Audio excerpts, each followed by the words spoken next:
All right, we're back. We haven't done a bike walk around in a little while. Been busy doing a bunch of other stuff, but today we're doing my buddy Bryce's bike. And Bryce lives down the road from me. I met you in 2018, 19, when your leg was messed up. Yeah, somewhere around there when I was doing a Born Free thing, and this will segment into the next video perhaps, but 2019 is the year I did the 4 bikes for Born Free. Bryce was laid up for, he was off work. Bryce used to work in a fab shop, so he knows his way around welding, fabrication stuff, and he said, I'm not really doing shit, I'll come over and help and whatever. So he was really integral in a bunch of the stuff on those bikes. There's no way I could have done 4 with no help whatsoever. I mean, it's hard to do 1 with no help. But anyway, yeah, so been wanting to do this bike for a while. And this is an 07 FLHP police model 103. First year 103. Police model only. All right. With the 103, first year of the 6-speed and all the touring models. Essentially, Road King Police. Yep. It's been switched up a little bit with the fairing. Sort of purpose built for touring.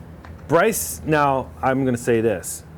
Bryce is kind of like me in the sense where you're not like, oh, I'm going to go ride for an hour today. I'm going to go ride for 20 minutes, 30 minutes. Bryce is like, I haven't ridden in a while. I'm going to go do like an 8-state tour real quick to force yourself to go ride because you're busy with work and a million projects like I am. So I get it. Bryce and I have seen this bike go from, you change a lot of the stuff. So, basically everything. But I've seen this from kind of when it started to become what it is now. But yeah, I mean, it started one thing, you did one trip on it, changed up some stuff, added some more stuff. Like, this bike's really purpose-built. The more we get into it, you'll see what I mean, but it's like really purpose-built. It's not just like, let me go stick this or that or the cool whatever parts on it. Like, he has like a vision of like what he wanted the bike to look like, but then, oh yeah, that last ride that I did, this sucked and that I was missing this and I wanted that, so let's add all that into like version 2.5. So we talked about it's a Road King Police. All right, so 103, I'm seeing SNS intake, SNS throttle body. Yes, yeah, it is still a 103 cubic inch. Did cut new cylinders, high compression pistons, big valve heads, like you mentioned, the SNS throttle body, cams, all the goodies to go along with it. Woods 777. Okay. So it is set up for kind of like a strong mid-range power curve. Obviously, you got all the cam plate adjusters, all that. Cam plate, oil pump, all the adjusters. Must-do twin cam stuff. Yes, along with the must-do twin cam stuff, a lot of work into the breathing. Breathers up top, everything is vented to atmosphere. Yep. All the internals redone, but I still wanted to keep it a 103, kind of true to what it was. To me, that was, being the first year 103, and it really does perform well, and it works good. So cool. And it gets up and goes. I mean, it's plenty fast. It's plenty fast. I still hang with my buddies on M8s, and it doesn't leave me wanting more. So I'm really happy with the performance aspect of it. So, okay, let's start ground up. Wheels. Are these the first set? This is set number 1. So these are my wheels. Set number 1, Bryce Scott, 1821. Correct. 21.3. Correct. 18.4250. Yes. 18.4250, 21.3 front. Obviously ISR brakes, 13-inch or 320s. Yes. 6 pistons up front. We got And the brakes are actually one of my favorite things on this bike. Like we were talking about, it was built to work, and to me that's one of the most important things. If you're not familiar with ISR, they're all made to order out of Sweden. To me, they're like the best performing, one of the best brakes you can get. They're a little bit different than others in the sense that being full floaters, typically you get a lot of chatter with full floating rotors. These are a dampened full floater, so every other pin here, it's got O-rings in it, so they don't chatter. They're very quiet, and they work really well. Paired with the later model Brembo master cylinders. And not many people have them. Very unique, yeah. Not very many people have them. Can't get them, you know, in your JP Cycles catalog or your local parts house. So I'm seeing you got a bagger. It looks like a bagger chopper guy swing arm on there. Correct. Okay. Cerakoted with gloss heat shields. Thunderheader. Thunderheader, of course. Let's hear it. Come on. Shortened 10 inches, so not the standard issue.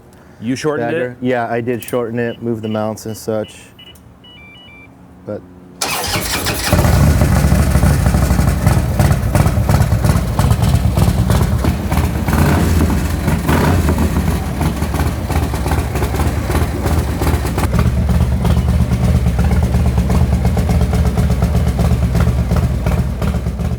can't go wrong with the Thunderheader. Can't go wrong. Can't go wrong.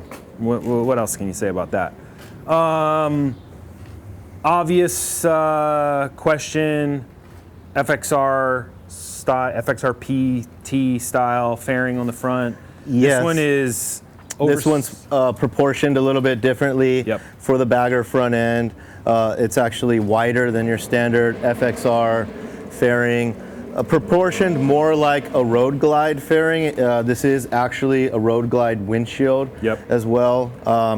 I did a lot of work on the positioning of the fairing too, which I think is an issue with putting FXR fairings on baggers. Typically they seem to be rather far forward and high up. Even though this was built for a touring front end, I did do a lot of work on the mounting to get it sucked in.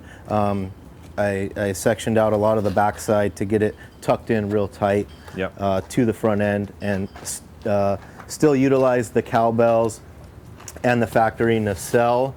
If you look closely, you'll see like the nacelle is cut up and radiused to clear the fairing mount, but still hide all of the top trees, the steering lock, and all the ugliness that you typically see without the nacelle on there.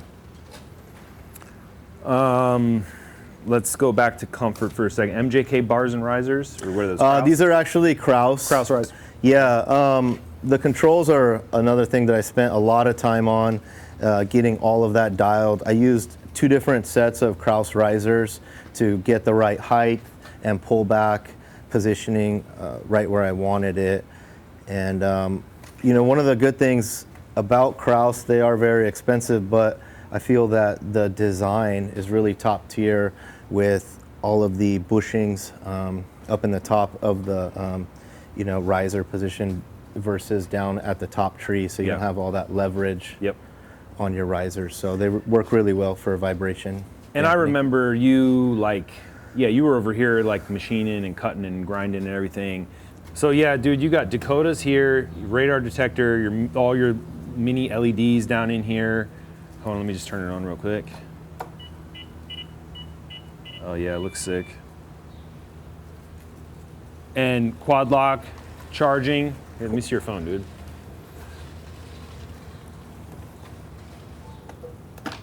Boom. Wireless quad lock charging. Pretty sick. Here, I'm gonna leave that on here. You got digital gas gauge, pop-up gas cap over here. Oh, I remember this. Yeah, the twin cam points cover.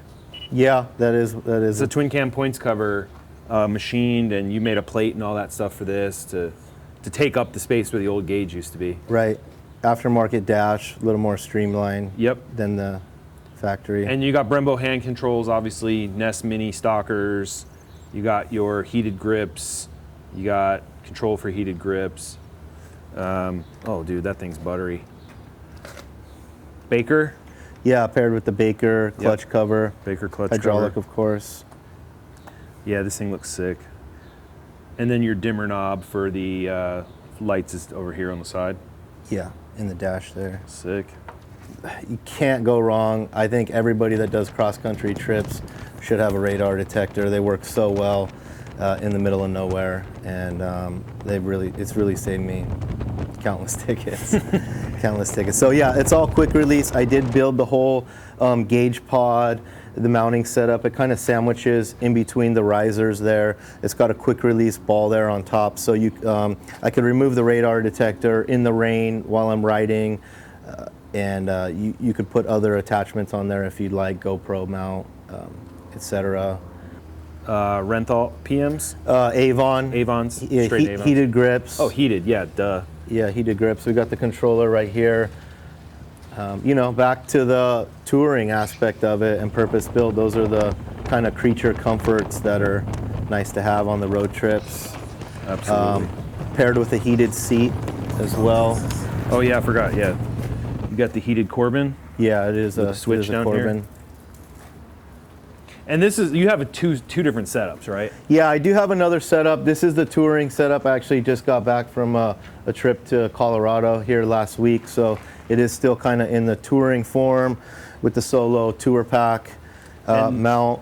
And this, like for anyone that doesn't know, this is like a late 60s shovelhead FLH Tour Pak. This is not some new aftermarket company. Like that's the actual real deal.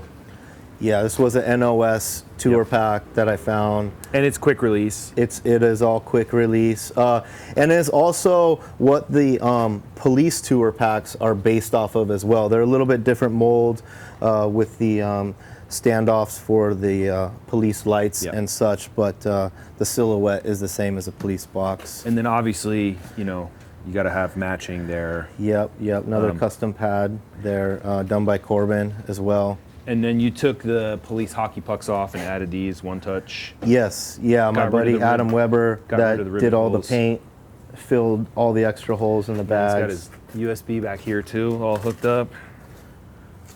Guy knows what it is. Stainless quick latches, a lot of holes filled in the bags themselves to just kind of clean them up, give them a little more sleeker look.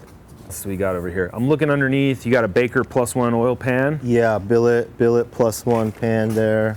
Your fog light setup's trick. Yeah, that's another super trick setup. These lights are made by Clearwater, often used like on a lot of police bikes and such as well.